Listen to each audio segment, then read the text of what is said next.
Nung bata ako, nanonood lang ako ng films. Mahala ko ng parang hindi nila guess na, alam nyo, if you were in my position, getting all of this attention, having all of this great sex, being creative, having fun, getting paid so well. Getting paid so well. Doing what you love. Diba? Parang, saya kaya!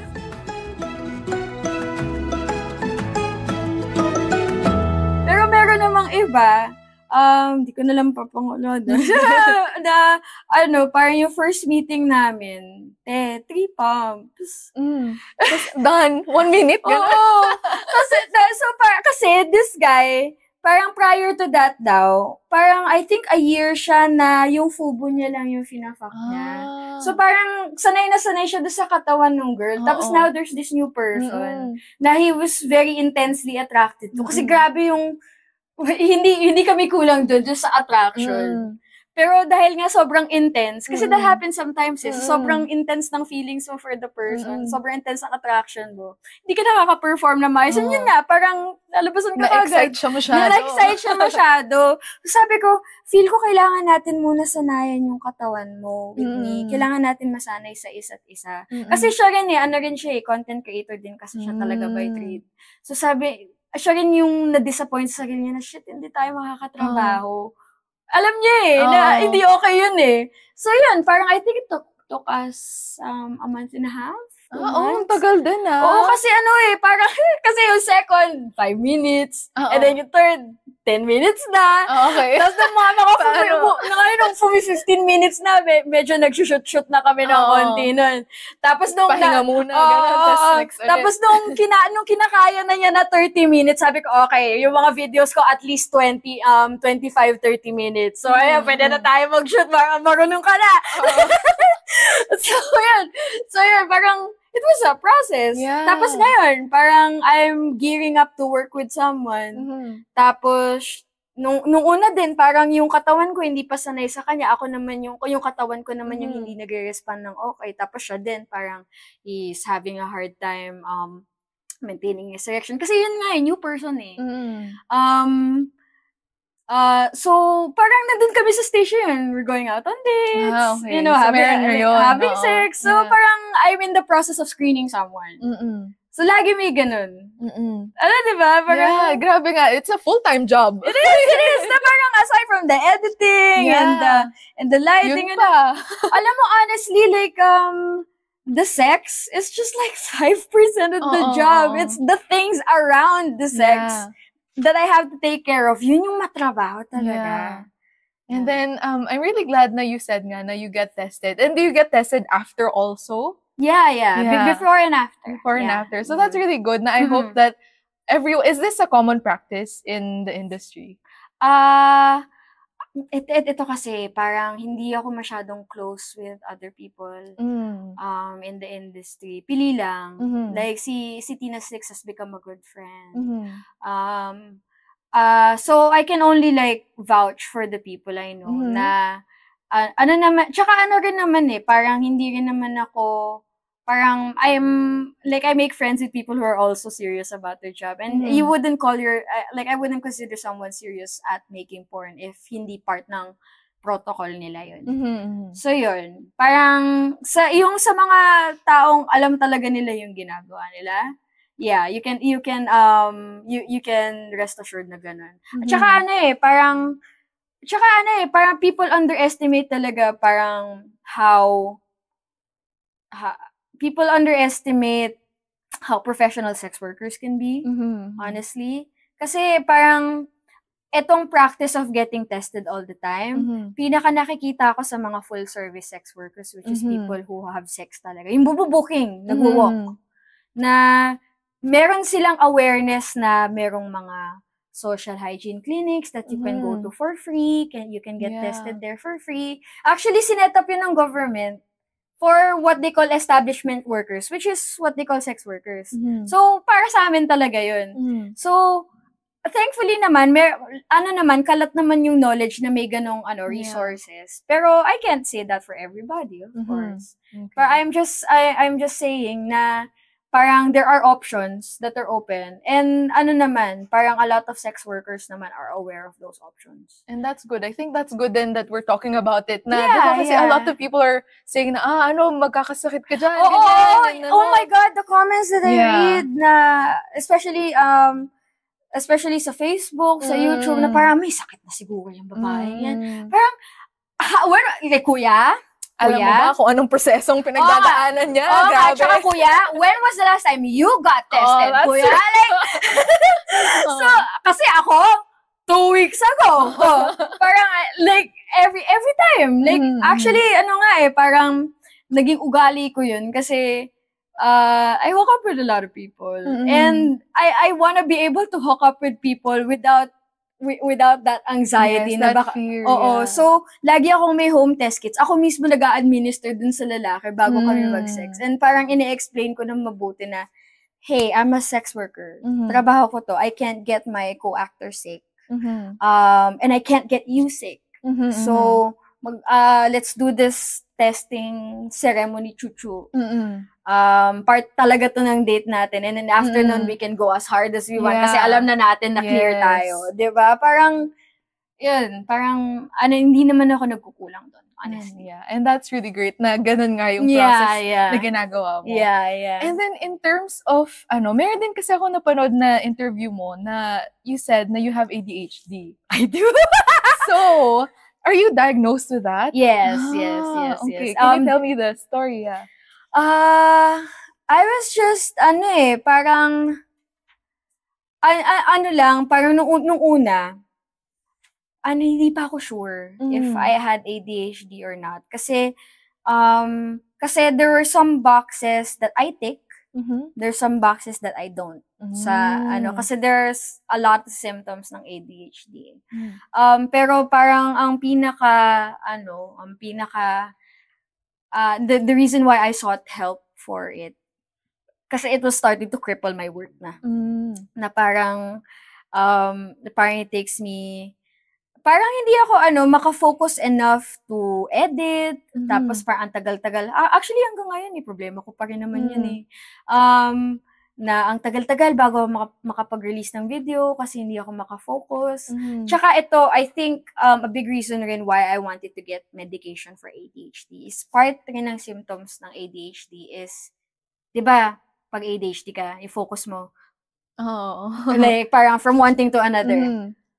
Pag may ADHD ka, ganun rin yung approach mo sa emotions. Na madali ka madala ng emotions mo. Okay. Na parang may something upsets you lang, madadala ka na kagad. Kasi ganun ang mga tao may ADHD, madistract lang sila, susundan na nila yung distraction nila until mabitawan nila. So imagine that, but for your emotions. And it is so destructive, living like that. So that's why I take Ritalin for my ADHD.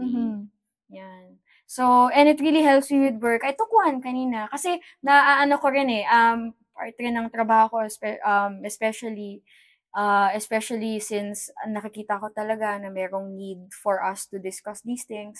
So, merong akong responsibility to articulate and to represent my my job, my community, my industry properly. So, and I noticed na if I'm medicated for my ADHD, mas mas articulate ako. I can form sentences better. Kasi kapag if I'm not on my Ritalin, if there's nothing like steering my attention, yung conversation natin, ganun na. So, hindi pwede yun. So, ayun, yun yung reasons ko. Yeah, and it's good you're seeking professional help talaga. You have psychiatrists, psychologists. Yeah. Oh my God, it costs a pretty penny to maintain this mental health. But, kasi I have a psychiatrist, I have a talk therapist, I'm into alternative medicine also. Tapos, kailangan part rin na medyo regretful nga ako, hindi ko masyado na-address, pero part rin na kailangan physically active ako kasi that really helps my mental health also. I have to do all of these things. I have to put up all of these pillars para maging stable. Yes. Kasi mawala lang yung, doon, 1 or 2 of those pillars. Wala. Like, hindi tayo Salome. Hindi ko kaya maging Salome. Like, not today. Not today. Not today, not ever. So, ayun. Hirap din. Pero, alam mo yun, at least, doon ako proud sa sarili ko na na-establish ko yung sarili ko, this early, na napro-provide ko sa sarili ko yung mental health resources that I always needed, na hindi napunan, lalo na nung bata ako. Honestly, ito rin yung parang reason kung bakit mahal na mahal ko yung ex na yan. Kasi parang he was the one who really like pushed me to seek for help for the first time in my life. Ganon. So yun, parang parang siyang ang depression para rin siyang diabetes, na kailangan may maintenance, you have to really work hard to maintain it and, keep it healthy. And grabe, for people who think na sex lang yung ginagawa mo, pero ito yung mga pinagdadaanan mo. Oo, ito yung repercussions na ginagawa ko na, yun nga yung gusto kong maintindihan, kaya bakit nabubugbog yung mental health ko palagi. Unang-una, grabe yung stigma and yung against my work. Grabe yung misunderstanding and yung judgment, yung discrimination against my work. So parang having to read all of those harassing comments, all of those disrespectful, disparaging comments, takes a toll on me, Tsaka, parang something that people really misunderstand. And every time na binibring up ko, and every time na may post about this na kunyari nagva-viral, laging puro laugh react na sex work is companionship. And parang the reason why sex feels so good with certain people is because you have a special connection. Like, aminin na natin, a lot of people say, hindi, sex lang yan. Pero, meron kang pinaglalaroan na emotions every time you have sex. You're opening yourself up, making yourself vulnerable. You're an open wound. You're so impressionable when you have sex. So, isipin mo, sex workers do that every single time that they have to have sex. Sometimes, especially full-service sex, or sometimes with strangers. Parang, that's gonna drain you so much. Kasi, parang, lalo na parang, kasi part talaga ng sex work is, yun nga parang you're not gonna be able to give your client the company that they need, the companionship that they need, if you don't make yourself emotionally available to them. Diba? Hindi rin sila masasatisfy if hindi mo rin kayang ibigay. Oo. Hindi lang siya basta physical. Kasi nagiging masarap siya, nagiging transcendent yung experience. Kung may something, kung may connection, may bond. And yung having to connect like that, it takes emotional energy. It takes space. So, kaya sex workers, bugbog talaga. Yung emotional health, mental health, physical health. Kasi parang yun nga having sex with someone, you're at your most vulnerable talaga. And that is the most, siguro parang validating thing that you can give to a person. Alam mo yun? Na parang, I'm giving my body to you so that you will feel good, so that we will feel good together. Yeah. And speaking of, so what's your thoughts on legalizing sex work? Hindi lang ako for legalizing, I'm for decriminalizing sex work. May difference pa kasi yun Decriminalizing sex work means na, kasi parang legalization means na, sige, we will allow you to do your work. We should always look at the decriminalization versus legalization of sex work. Pwede natin siya i-parallel with how we responded to the cannabis industry. Kasi ang cannabis industry, dumaan muna yan sa legalization, and then there are some parts of the world that decriminalize it. So, ang difference between legalization and decriminalization is, if it is legalized, sige, we will allow you to do your sex work. Pero merong rules. Kailangan mo magpa-register, kailangan ganito, ganyan. So, may rules. And naman, parang those rules are in place naman for very logical reasons. However, ang problem kasi with just legalizing sex work is dahil nga may rules na ganito na kailangan i-enforce. there's gonna be a lot of engagement and interaction between the sex worker and the law enforcement.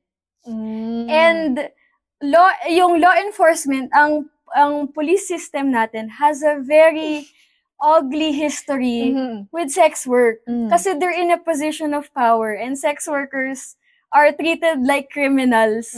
Especially now, na-criminalize pa siya.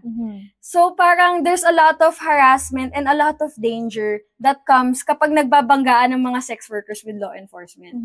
And legalization will still require those interactions to happen. So dangerous pa rin siya. Tsaka, so yun yung parang main gripe naming mga sex workers who are advocating for decriminalization. Yun yung gripe namin with legalization. It requires us kasi talaga to engage with the police, which is not good nga for sex workers. Kasi parang, daming instances of extortion, of blackmail, ganun. So, that's one of the reasons. So, ang advocacy ko talaga is full decriminalization of sex work para we don't have to go through that. So that we, as sex workers, we can regulate our own industry. Kasi kami ang nakakaalam kung kami ang nakakaalam kung what it's like eh. So kami dapat yung merong authority to run our own industry. And having it legalized lang doesn't mean that we have that control. So ganun. Yun ang ko. Yeah, and the fact that it's not happening now, it's like, kasi ang weird din na it's not legalized or decriminalized, diba? Tapos, it's still gonna continue even without that. Yes, so parang it's better na there's the safety for everyone in the industry. Tsaka ito pa ang danger na nagagawa kung hindi fully decriminalized ang isang industry like sex work.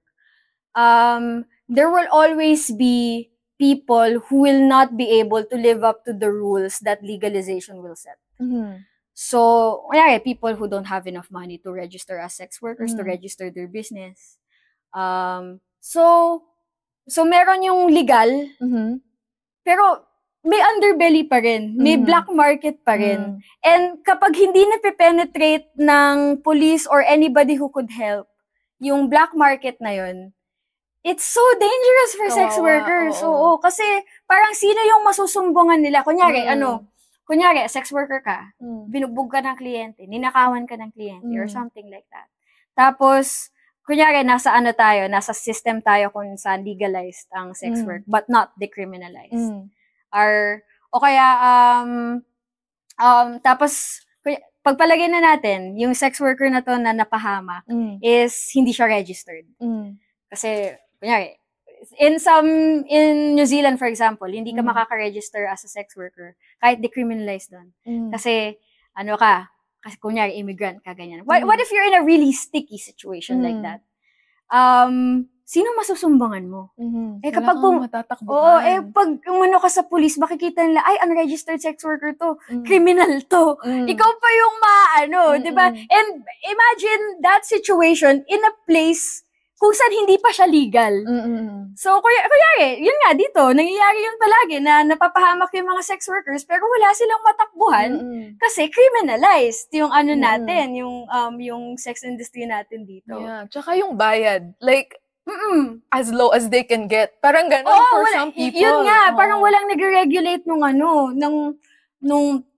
prices namin. Kasi nga, criminal industry siya eh.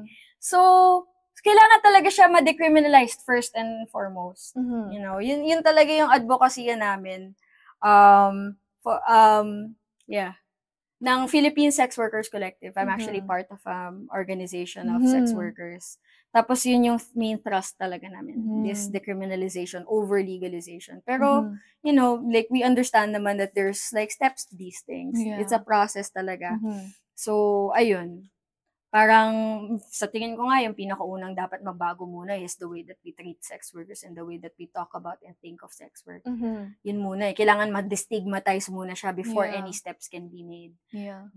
And I think that's good na that's what we're doing, diba? We're talking about it. And you're sharing your narrative to the public. Yeah. So I try my best, you know. You're paving the way.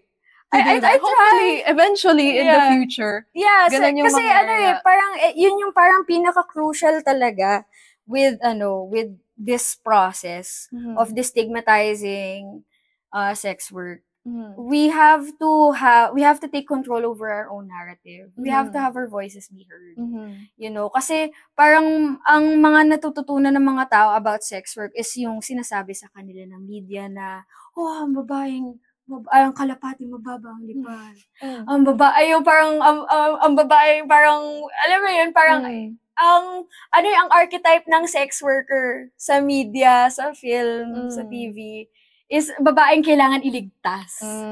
Kasi lalo na dito sa Pilipinas, ang pagtingin natin sa sex workers, it's either parang outcasts of society, victims, or criminals.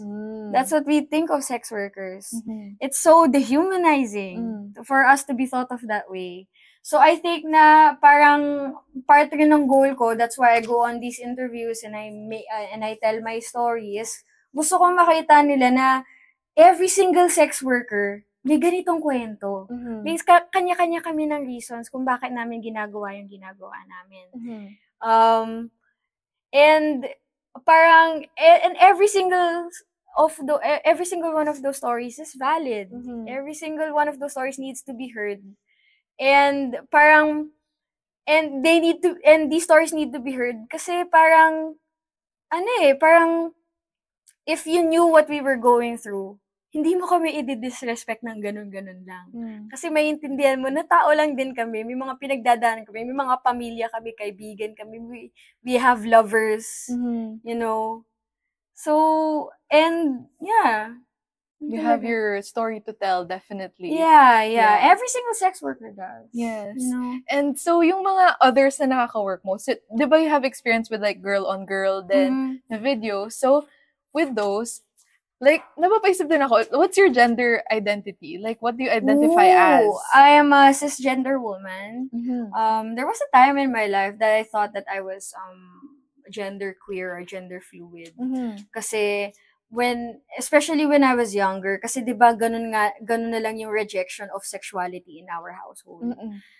Talagang, like, sex is bad, don't even think about it, don't even talk about it.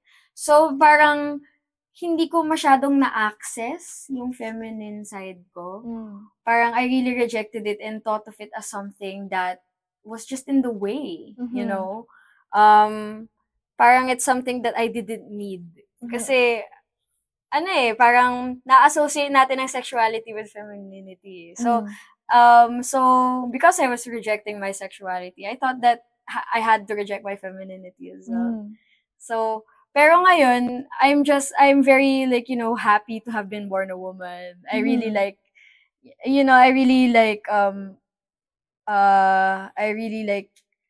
kind of fell in love with my womanhood na. So, yeah, I'm a cisgender woman, but I am bisexual. Okay. Yung sexual orientation ko is bisexual. Yung relationship orientation ko is I'm polygamous. So I like having a variety of sexual partners. So yan. Okay, so yeah, that's interesting. Kasi based on yung mga interviews mo from before, yun yung parang inisip ko, I wonder kung ano nga yung gender identity mo. Yeah. Ako, parang I'm very much a woman. Pero parang yung pagiging boyish ko, and yung pagiging aggressive ko sometimes, parang, ano pa rin yun, parang that's also a part of myself that I still embrace. So, like, for example, kunyari, yung namin ni Leslix, ni Tina Slix, parang I was in control for that session of ours. Kasi I like being that. I like displaying that side of myself, especially when I have sex with other women. Like, pero with when I'm having sex with guys, iba rin yung expression ng sexuality ko, yung gender identity ko. So, yun. It's nice. Ang sexuality naman and gender orientation. Tama ba? Ang sexuality naman and gender identity, always fluid din. And then, so now, going to yung TV side mo naman, yung mga projects mo sa TV, how did you get into that. So, I saw din na from the Atom Aralio special, dun ka na-tap? So, is that ganon yung nangyari? Yeah, dun talaga. Kasi I think na, kasi there's a director sa Viva Max. Kasi yun yung naging path ko eh. So, Twitter, and then, Pornhub, and then Atom Aralio, and then Viva Max, and then Black Rider, GMA. Parang ganun yung naging, path ko. Tapos, nakapasok ako sa Viva Max.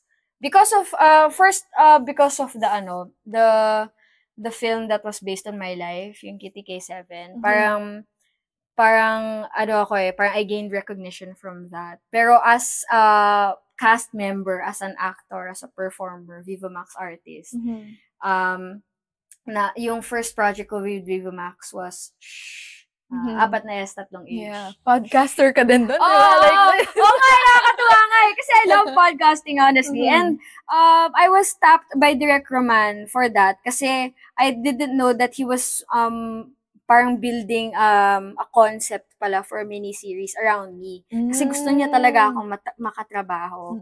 Tapos, nung nakita niya pa yung interview ko with Atom Aralio and he saw that I was well-spoken, ganyan, sabi niya, shit, may possibility pala talaga na umarte si Salome. So, sa kanya ako kinontak. Saka siya nag-reach out sa akin. So, parang laki rin talaga ng utang na loob ko doon sa Atom Aralio interview na yun. And in fairness din yung acting mo Galing din Thank you! Oh my God!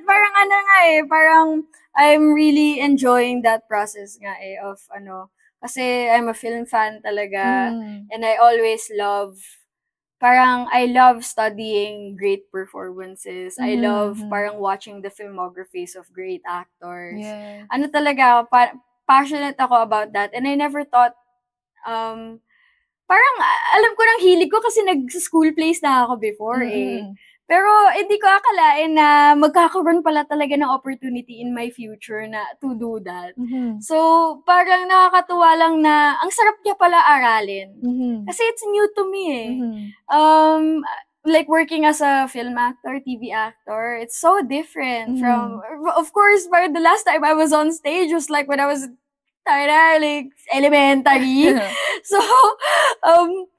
So yeah, bagong-bago siya sa akin and it's like, kapag artist ka, kapag creator ka talaga, parang every time that there's something new that you can learn, ang sarap matuto, sarap pag-aral. So yun, saya. And ano pa yung mga goals mo ngayon?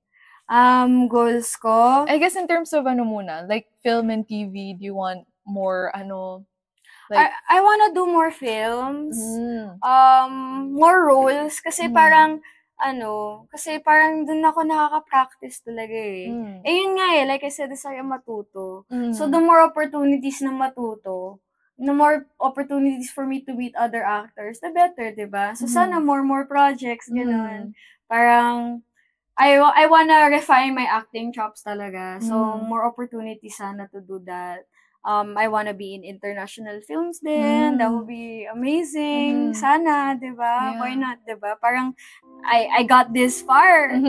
Parang, why not? Oh, why not, diba? Na parang, like, how much further can I go? Feel ko, dayo pa eh. So, parang, why not, diba? Pangarapin lang din natin. Kasi, ito, pinangarap ko lang din naman eh. And so, now you're here. Diba? So, why not?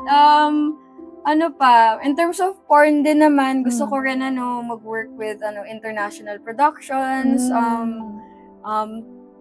Parang tsaka tawag dito, parang meron ng mga studios that are tapping me talaga from abroad. Tapos problema lang talaga is ang hirap makakuha ng US visa kasi a lot of these companies are based in US, in Las Vegas, in LA, ganun. So, hindi ako pero parang merong opening kaming nakita na baka it might be possible talaga in the near future. So, hopefully talaga namin yun, ma-take advantage namin yung ano na yun, yung opportunity na yun, yung maliit na allowance na yun, opening na yun. I hope so. And then, goal mo rin ba to have your own prod maybe eventually? Yeah, definitely. Like, why not? Kasi, ano na rin naman parang na-enjoy ko rin naman yung videography side of my work. So, that's always been part of my plans talaga na eventually I wanna be able to be creative enough and parang I wanna really hone my leadership skills enough for me to like really spearhead my own production.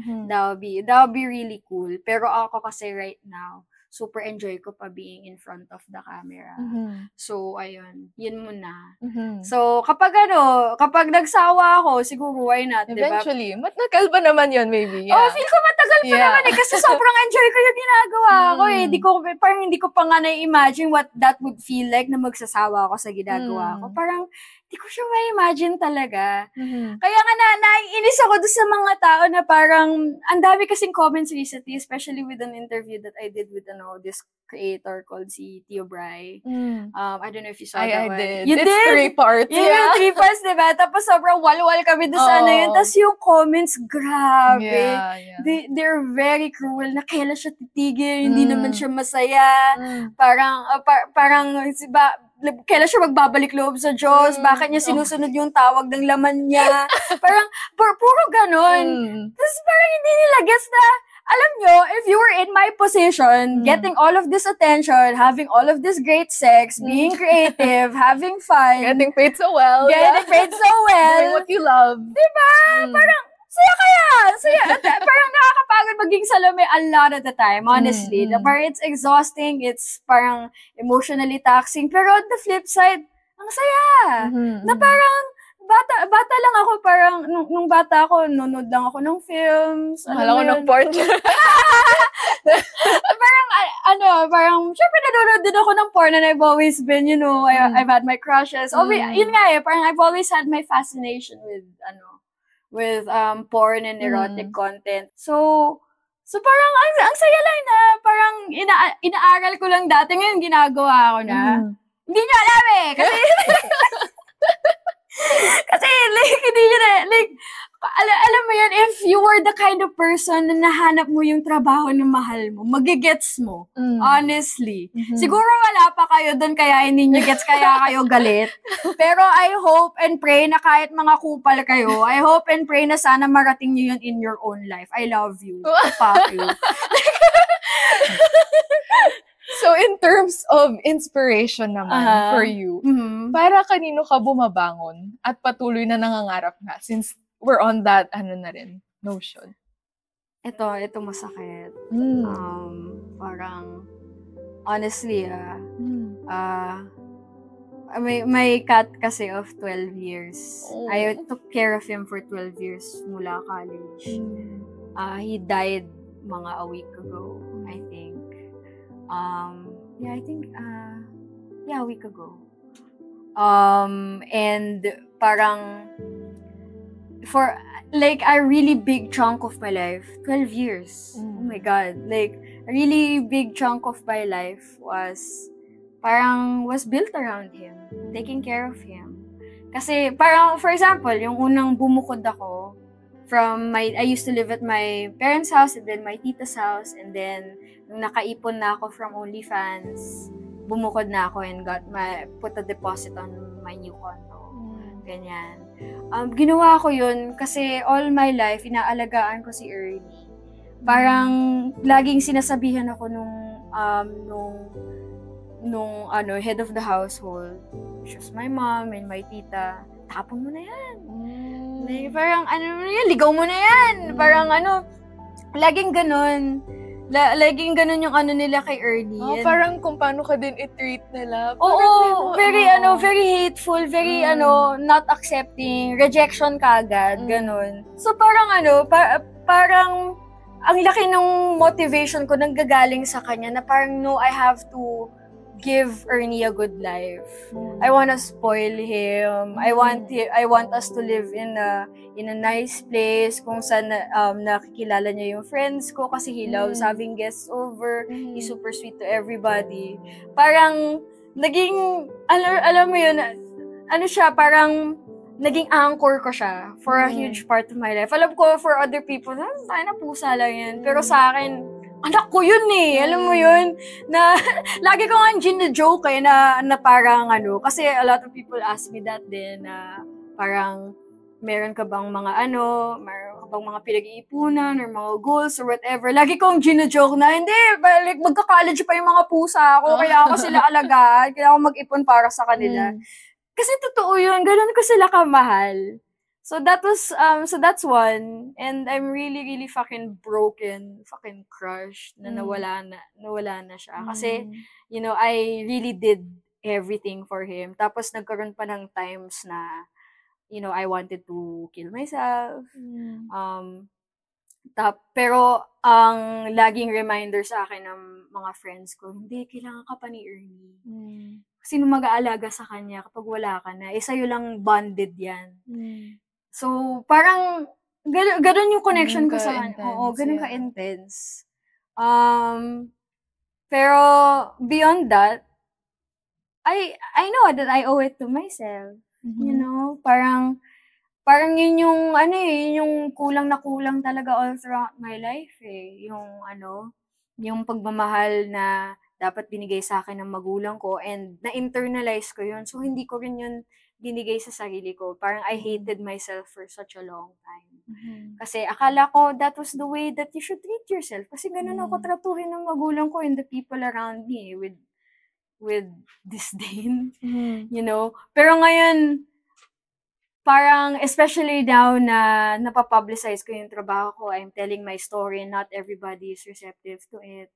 Parang, now more than ever, kailangan tibayan yung pagmamahal ko sa sarili ko. So, parang yun yung goal ko ngayon talaga is to, love myself in such an unconditional way na there's no way for me to go but up and to just grow dahil nabibigay ko yung pagmamahal sa sarili ko.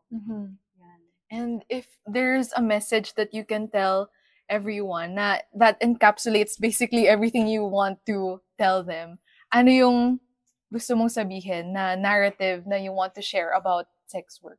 Sex workers are people, yo. Like, I don't know why people always forget that. Na lahat ng sex workers may inner life, may reasons, may struggles.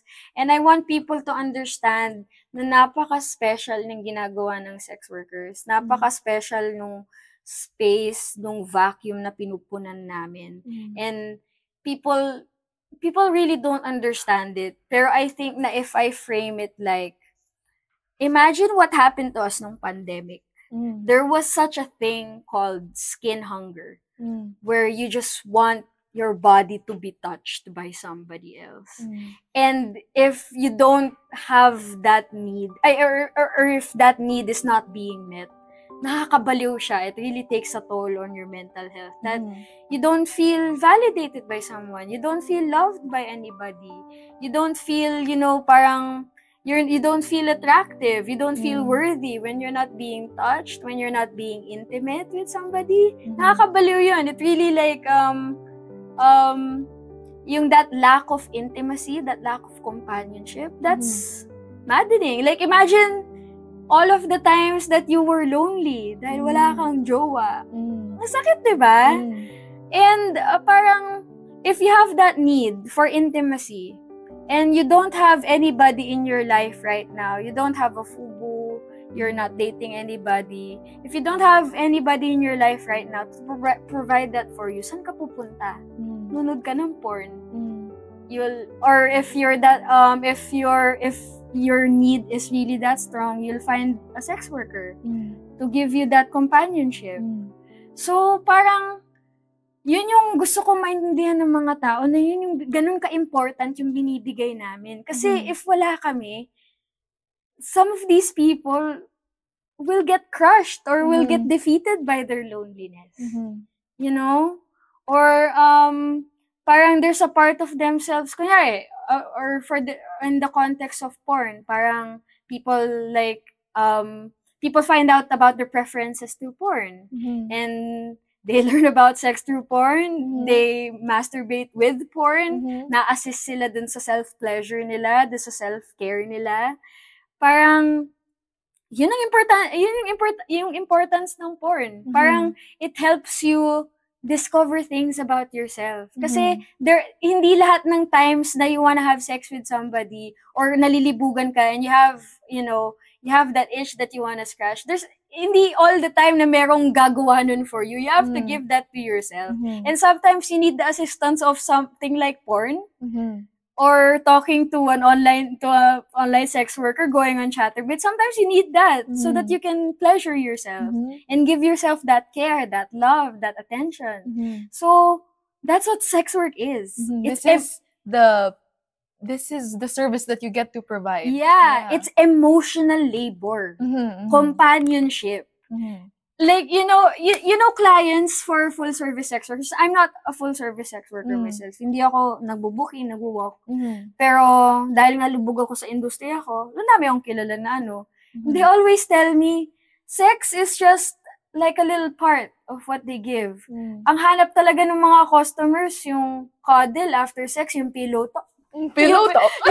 yung pillow talk na na parang they get to tell them yung hinanakit nila sa work, sa family. They get to tell that to the sex worker. They get to intimate that with the sex worker. And parang that sex worker has to bear that. Has to help It's part of the job. Yeah, it's part of the job to listen. So that's what people need to understand about sex work. Na ganun siya ka-importante. Yeah. And basically, sex workers are people too. Yeah. Yun talaga. Yeah. We are professional empaths. Yes. Yeah. Like, hindi kami basta-basta bumubuka ka, nag-aantay ng titi na pumasok, and then magkakapera na kami. Hindi. Ang bigat.